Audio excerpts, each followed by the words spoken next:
Assalamualaikum warahmatullahi wabarakatuh. Selamat datang di channel Kandak Nowong. Kali ini channel Kandak Nowong akan coba berbagi cara belajar bahasa Inggris. Judul video kali ini adalah cara paling mudah membuat kalimat dalam bahasa Inggris.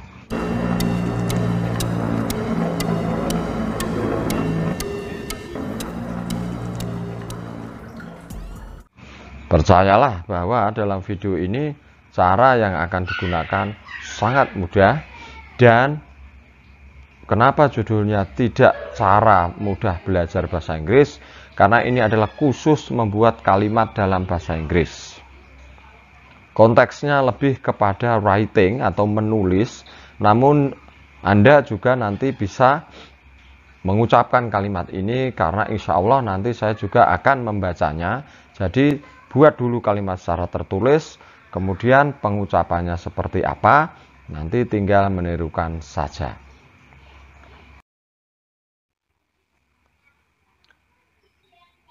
Ada beberapa bentuk waktu atau tenses dalam bahasa Inggris, namun cara ini yang paling mudah dalam bahasa Inggris ini disebut bentuk kebiasaan atau present tense.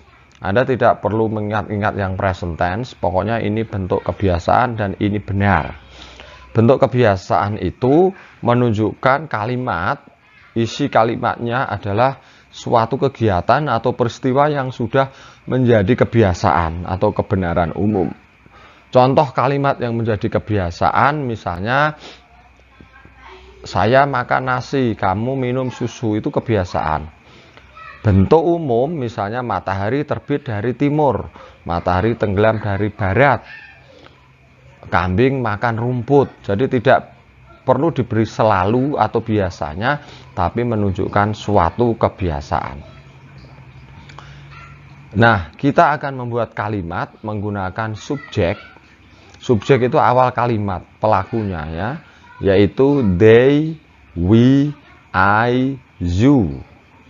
They artinya mereka, we artinya kami atau kita, kemudian I artinya itu saya, dan you artinya adalah kamu. Fokus dulu kalimat subjeknya adalah 4 ini, they, we, I, you. Tidak usah membuat kalimat dengan subjek yang lain, misalnya dia dan lain-lainnya, tidak usah. Tapi mereka, kami, saya, dan kamu.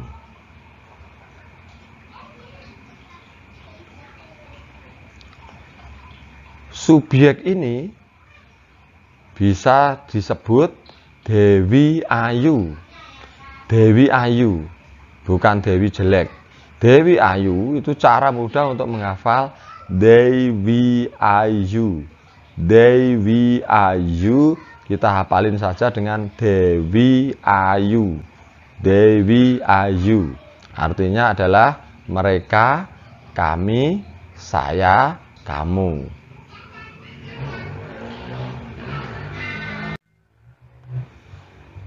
Lalu ada rumus sederhana.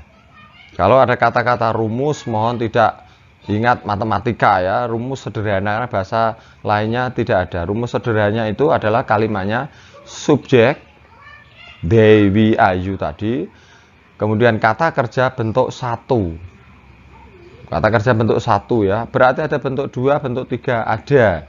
Dalam bahasa Inggris itu ada bentuk 2, bentuk 3, kemudian ada kata kerja yang berakhiran dengan ing, kemudian ada yang berakhiran dengan huruf s atau es. Lalu yang terakhir adalah objek. Jadi kalimatnya hanya terdiri dari 3 ini. 3 ini ya. Subjek, kata kerja bentuk 1, dan objek.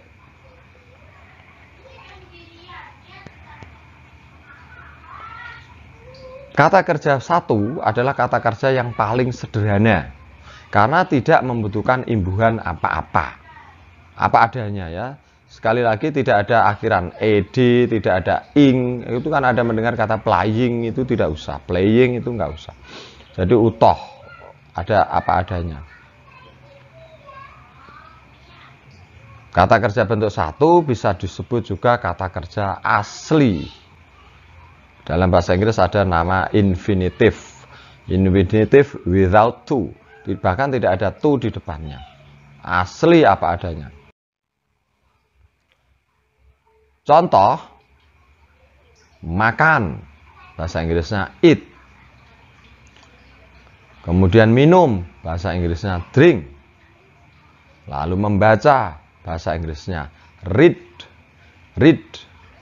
Lalu membantu. Bahasa Inggrisnya help. Dan lain-lain. Bisa dicari di kamus. Perhatikan bahwa eat bukan to eat, bukan eating, bukan eats. Drink bukan drinks, bukan drinking, bukan drank, bukan drunk. Read juga sama, tidak reading, tidak reads. Asli ya. Makanya ini mudah. Kata kerjanya pokoknya apa adanya. Dicari di kamus atau di Google Translate. Bisa, di Google Translate bisa. Kemudian objek, apa objek? Objek, kalau dalam susunan rumus kita tadi, itu letaknya di akhir kalimat. Objek bebas. Bisa disesuaikan dengan konteks kalimat, atau disesuaikan dengan kata kerjanya. Nanti dicontoh, misalnya, saya makan. Nah, objeknya berarti nasi, atau roti, begitu. Masa saya makan paku, kan tidak. Nanti disesuaikan, ya. Contoh dalam bahasa Indonesia. Jadi ini gunanya kalau mau mengindonesiakan lalu ke Inggriskan. Kan bisa pakai Google Translate, bisa. Tapi nanti tidak pintar, hanya seperti hitung-hitungan menggunakan kalkulator itu. Ini beberapa contohnya, mereka minum susu, kami makan nasi, saya membaca buku, dan kamu suka musik. Sengaja saya pilihkan contohnya, subjeknya, mereka, kami, saya, kamu. They, we, I, you. They, we, I, you. They, we, I, you. Ini kan kalimat sederhana. Okay? Mereka minum susu. Ada di Google Translate langsung itu ada. Tapi kan tidak tahu proses membuat kalimatnya. Jadi dicari mereka, they, minum apa, susu apa. Di contohnya ada ya. Ini berikutnya. Lalu kita rubah dalam bahasa Inggris. Mereka minum susu. Mereka, bahasa Inggrisnya they. Kemudian minum, bahasa Inggrisnya drink. Tidak ada tambahan apa-apa kata kerjanya. Tidak ada to be setelah mereka. Tidak ada, pokoknya subjek langsung kata kerja. Di kalimat lain itu ada selingannya. They are drinking misalnya. Tidak usah. Kita belajar ini dulu, bentuk yang paling sederhana. Lalu susu adalah milk, pasti hafal kalau susu itu milk ya. Mereka minum susu. Apakah nanti menjadinya they drink milk? Katanya bahasa Inggris ada yang dibolak-balik. Tidak usah dibolak-balik. Maka mereka minum susu, jika dibuat menjadi kalimat dalam bahasa Inggris menjadi they drink milk. Langsung disusun menjadi they drink milk. They drink milk. They drink milk. They drink milk. They drink milk. Kemudian kami makan nasi. Kami we. Makan eat. Nasi rice. Maka kami makan nasi. Kalau diinggriskan langsung diurutkan saja menjadi we eat rice. Lalu saya membaca buku. Saya membaca read, buku book. Maka saya membaca buku, I read book. I read book. I read book. Kemudian kamu suka musik. Ini mudah ini ya. Kamu you suka like. Di Facebook itu kan ada like ya. Like di YouTube itu ada like juga. Ini nanti di like ya, di subscribe juga. Kemudian musik itu ini harusnya pakai K ya. Musik itu bahasa Inggrisnya music. Jadi kamu suka musik kalau di bahasa Inggris kan menjadi you like music. You like music. You like music. Gak usah pakai S. Gak usah you likes, itu tidak usah. Pokoknya utuh, gemploh apa adanya. You like music. Demikian sedikit pelajaran bahasa Inggris untuk hari ini.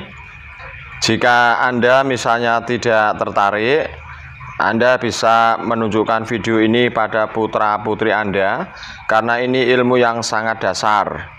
Jadi saya yakin banyak anak-anak itu sejak SD tidak paham ini, SMP tetap tidak paham, SMA juga tidak paham. Juga buat saudara-saudara yang sudah S2 dan S3 mungkin berguna, karena faktanya saya menemukan banyak teman-teman yang S2 itu sama sekali tidak paham bahasa Inggris.